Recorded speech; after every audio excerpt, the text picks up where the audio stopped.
할렐루야. 오늘도 수요 기도에 참여한 여러분 환영하며 축복합니다. 오늘도 말씀 속의 기도의 제목을 찾아 간절한 마음으로 부르짖어 기도할 때 기도에 응답하시는 살아계신 주님을 만나는 은혜가 있기를 주님의 이름으로 축원합니다. 오늘은 열왕기하 14장 1절로 16절까지의 말씀으로 남유다의 아마샤 왕이라는 제목으로 은혜를 나누고자 합니다. 열왕기하 14장은 유다의 왕 요아스의 아들 아마샤에 관한 기록인데요. 아마샤의 아버지 요아스는 7살의 왕이 되어서 제사장 여호야다가 그를 교훈하는 동안에는 여호와 보시기에 정직히 행했지만 후일에 여호야다가 죽은 이후에는 여호와의 전을 버리고 아세라 목상과 우상을 섬기는 큰 죄악에 빠지게 되지요. 한때 앞장서서 성전을 수리하고 성전 신앙의 회복에 힘썼던 요아스가 선지자들을 통한 수많은 경고에도 귀 기울이지를 않게 되었고, 요아스가 하나님을 버리자 하나님께서는 아람 군대를 보내서 유다를 책망하셨고, 요아스는 바로 이 전쟁을 통해 부상을 당하게 되면서 왕궁에 돌아와 치료를 하게 되었죠. 바로 그때 그의 신복이었던 두 사람 요사갈과 여호사바드가 반역해서 그를 침상에서 죽이고 맙니다.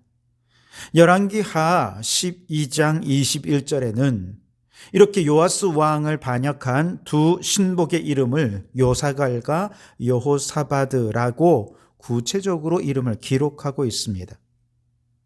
이 두 사람은 비록 왕을 암살하는 반역을 행하였습니다만 하나님에 대한 반역이었다기보다는 우상 숭배의 죄를 범하는 요아스 왕에 대한 반역이었기에 자신들이 반역한 이후에 새로운 왕조를 만들 생각은 전혀 하지 않았습니다.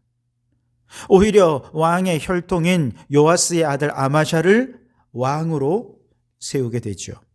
자, 그렇게 되면 어떤 문제가 생길까요?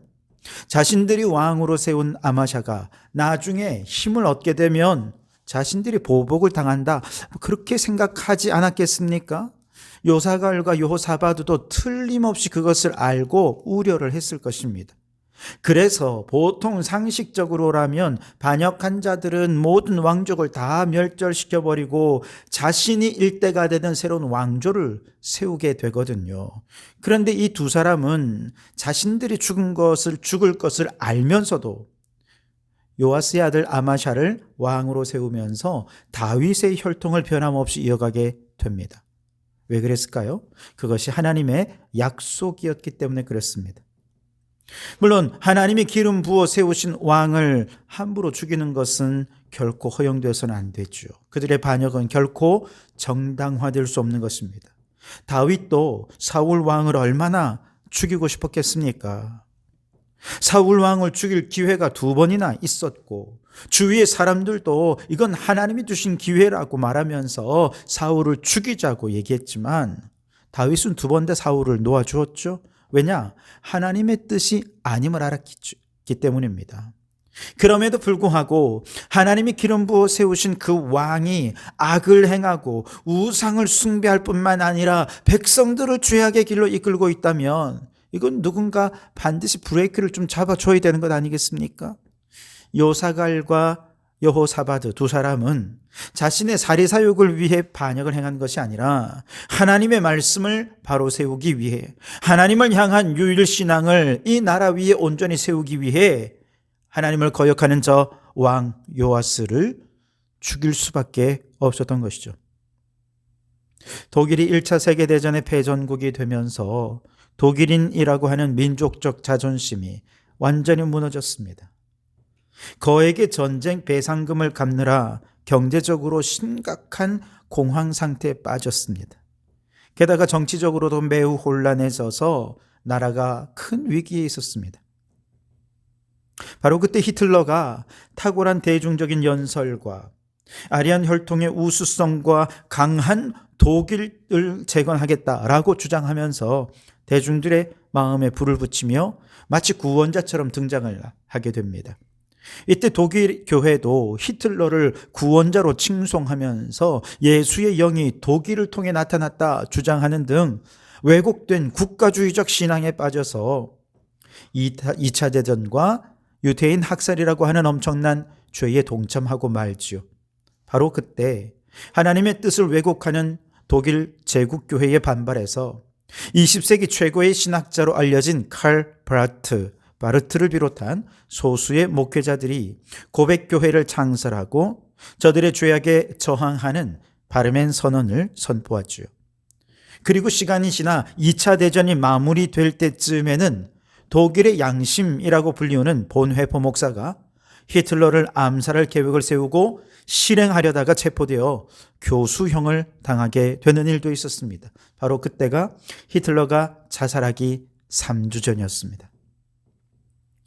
오늘날 많은 경우 교회와 성도들은요, 로마서 13장에 위에 있는 권세에 복종하라 이 말씀을 근거로 불의한 정치 권력에 대해 수동적으로 침묵하는 경우들이 많습니다.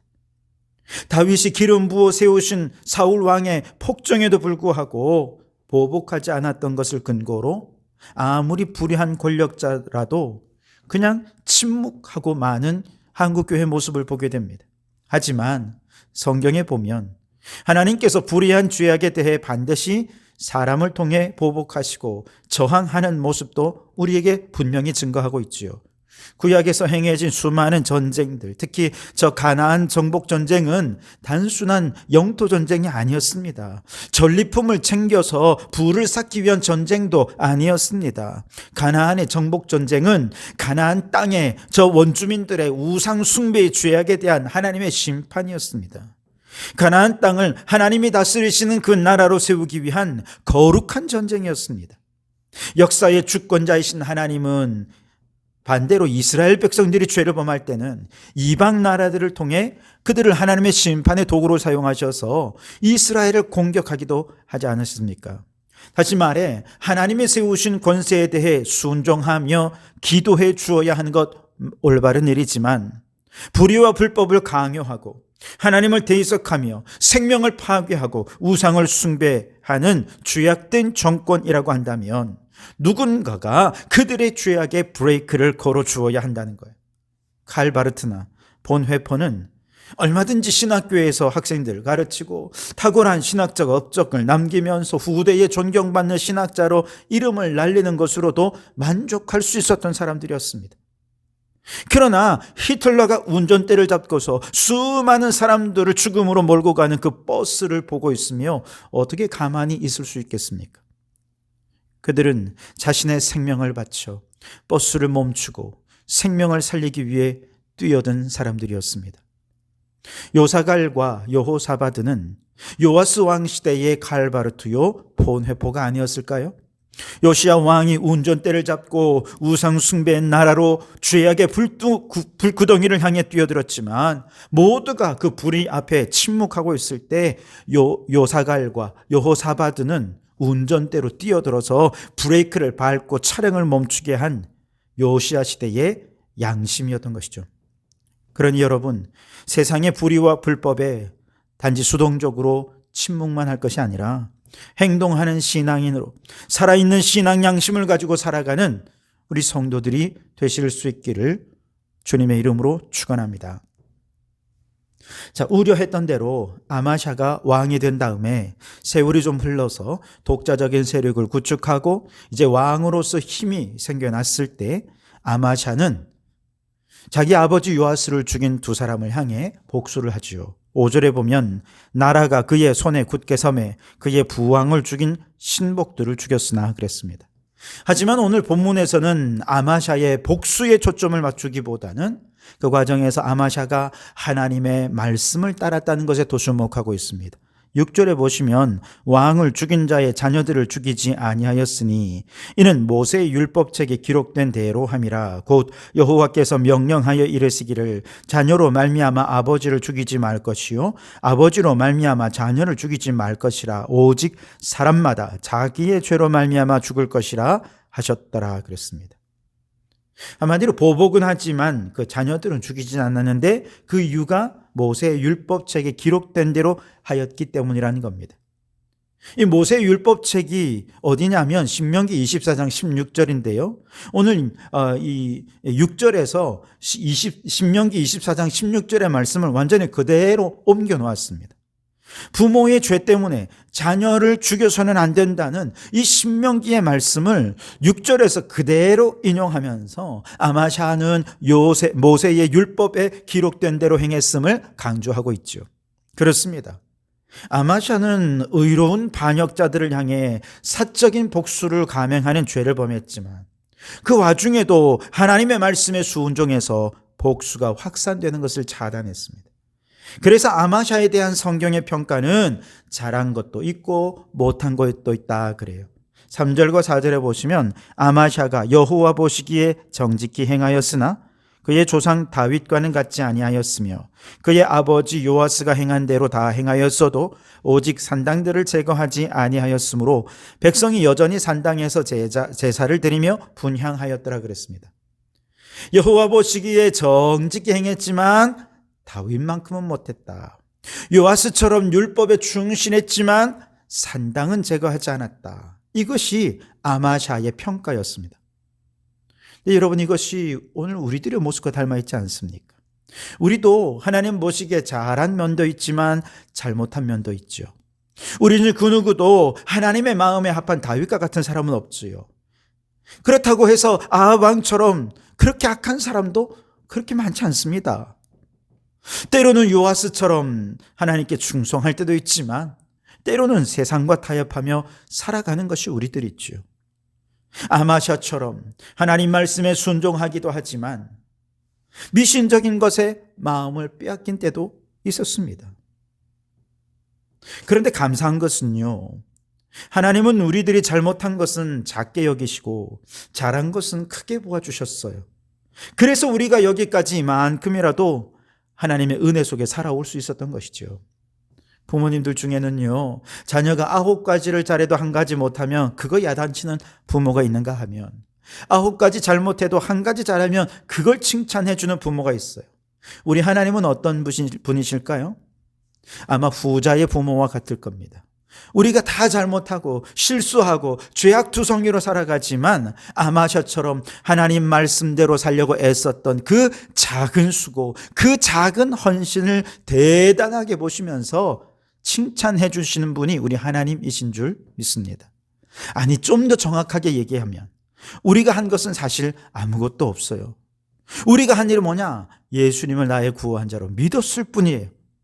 예수님의 십자가로 내가 죄사함을 받았음을 믿었을 뿐인데 하나님은 그 믿음 보시고 우리를 의롭다 인정해 주시고 성령을 보내줘서 의롭다고 인쳐주셨습니다. 도장까지 찍어주셔서 의로운 자로 인정해 주시고 대접해 주신 것이죠. 그 과정에 우리가 한 일이 있습니까? 아무것도 없습니다. 예수님이 다 하셨어요. 예수님이 우리의 죄를 대신하여 고난당하셨고 피 흘리셨고 죽으셨습니다. 예수님이 다 하셨어요. 우리는 그저 믿었을 뿐입니다. 심지어 그 믿음조차도 내가 믿고 싶어서 믿은 게 아니잖아요. 성령께서 선물로 주셔서 믿어진 것이죠. 그러니 우리가 의롭다고 인정받고 칭찬받기 위해 한 일은 아무것도 없는 거죠. 그래서 우리는 전적인 은혜로 살아가는 사람들인 것입니다.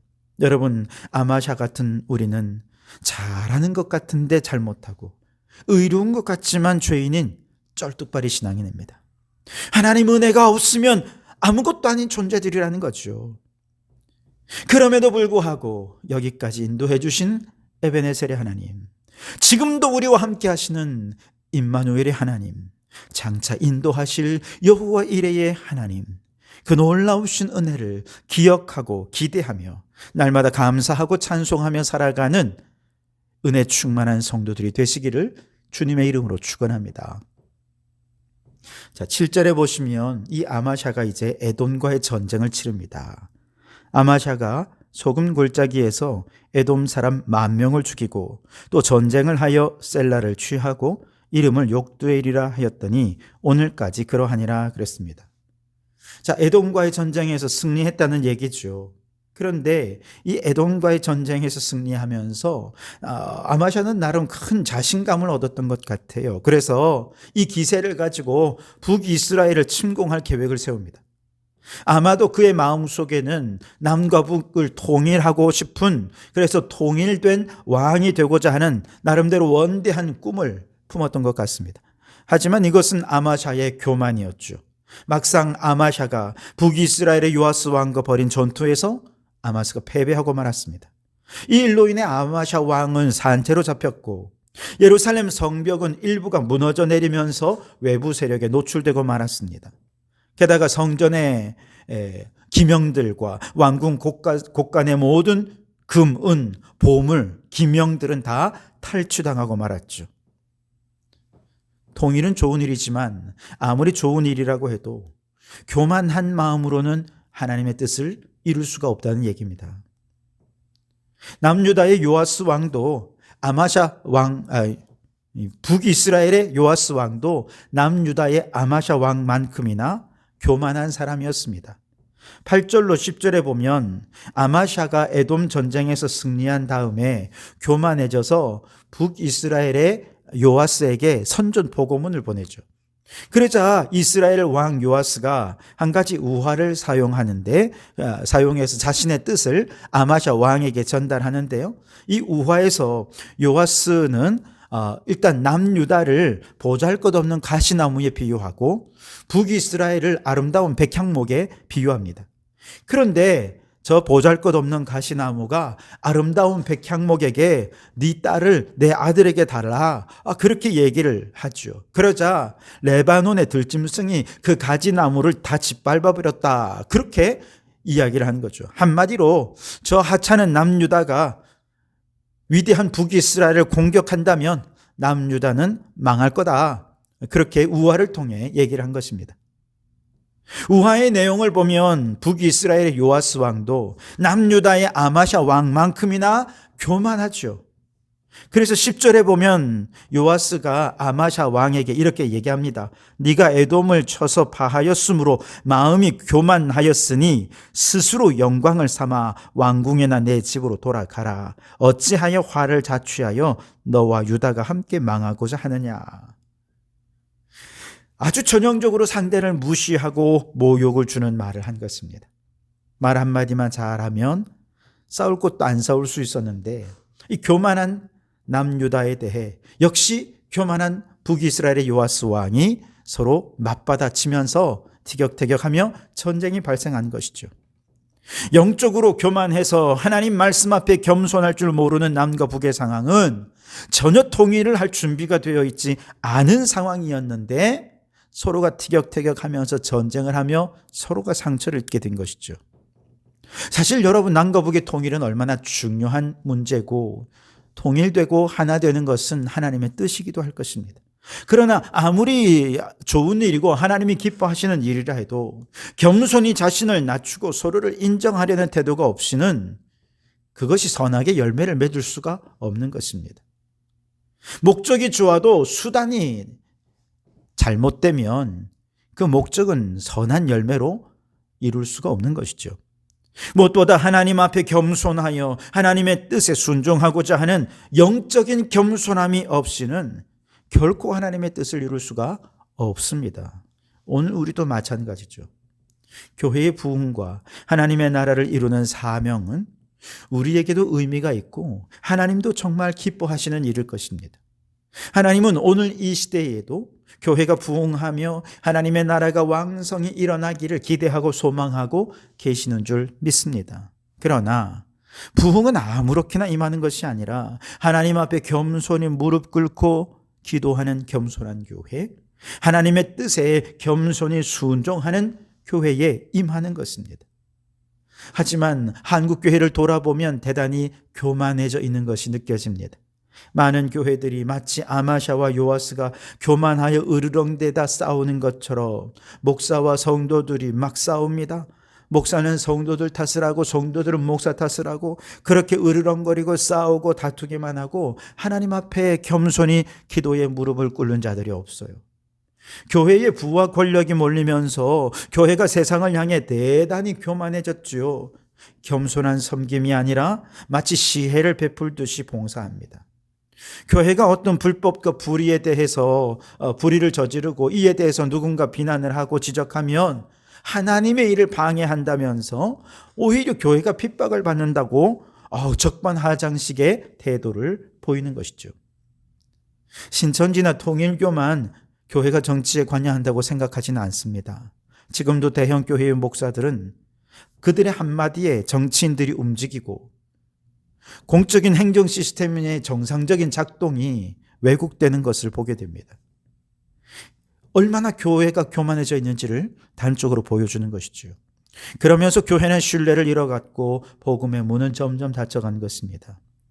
여러분, 우리가 살펴보았듯이 사울 왕이 겸손할 땐 쓰임받지만 교만하니까 하나님의 영이 떠나지 않습니까? 오늘날도 한국교회가 하나님 앞에, 이 세상 앞에 겸손하지 않다면 결국 하나님의 부흥은 맛볼 수가 없을 것입니다. 그러니 여러분, 한국교회를 향한 하나님의 뜻이 하나님의 나라가 왕성히 일어나고 부흥하는 것에 있다고 믿는다면 한국교회가 지금 해야 될 일은 먼저 하나님 앞에 겸손히 무릎 꿇는 일이어야 합니다. 뿐만 아니라 세상 사람들에게 겸손해져서 낮은 곳에서 섬기며 세상의 신뢰를 회복해야 할 것입니다. 그럴 때 그 겸손을 통해 하나님은 일하시고 역사하셔서 하나님의 뜻을 이루어가게 될 줄 믿습니다. 이 마지막 시대에 한국교회가, 또 우리 성도교회가 하나님의 때에 하나님의 방법으로 부흥의 역사를 보게 되기를 주님의 이름으로 축원합니다. 기도하겠습니다. 불의와 불법 앞에서 살아있는 신앙 양심을 지키는 교회와 성도들이 되기를 원합니다. 요사갈과 여호사바드처럼 하나님의 뜻을 바로 세우기 위해 용기 있게 행동하는 믿음을 주시고 세상의 불의 앞에 침묵하지 말고 하나님의 공의를 드러내는 교회가 되게 해 주시옵소서. 아마샤가 정직히 행하였으나 다윗같지는 않고 요아스의 좋은 점을 닮았지만 산당을 제거하지 않았던 것처럼, 또 보복을 감행하면서도 두 반역자를 죽이면서도 말씀에 순종하려 애쓰던 것처럼 우리도 칭찬받을 믿음과 책망받을 삶이 공존하는 자들임을 고백합니다. 심지어 책망받을 것이 대부분인 우리들임에도 불구하고 우리의 믿음만 보시고 의롭다 인정해 주시고 사랑해 주시는 주님의 은혜를 기억하고 그 은혜에 날마다 감사 찬송하는 저희들 되게 해 주시옵소서. 아마샤와 요아스가 교만 때문에 통일 이스라엘의 하나님의 꿈을 이룰 수 없었던 것처럼 한국교회도 교만으로 인해 부흥의 꿈을 이루지 못하는 것을 보게 됩니다. 주님, 한국교회가 이제 교만을 내려놓고 겸손히 무릎 꿇는 교회가 되게 하시고 세상 앞에 겸손하여 신뢰를 회복함으로 오늘 이 시대에 하나님 나라 부흥의 꿈을 이루게 해 주시옵소서. 예수님 이름으로 기도드립니다. 아멘.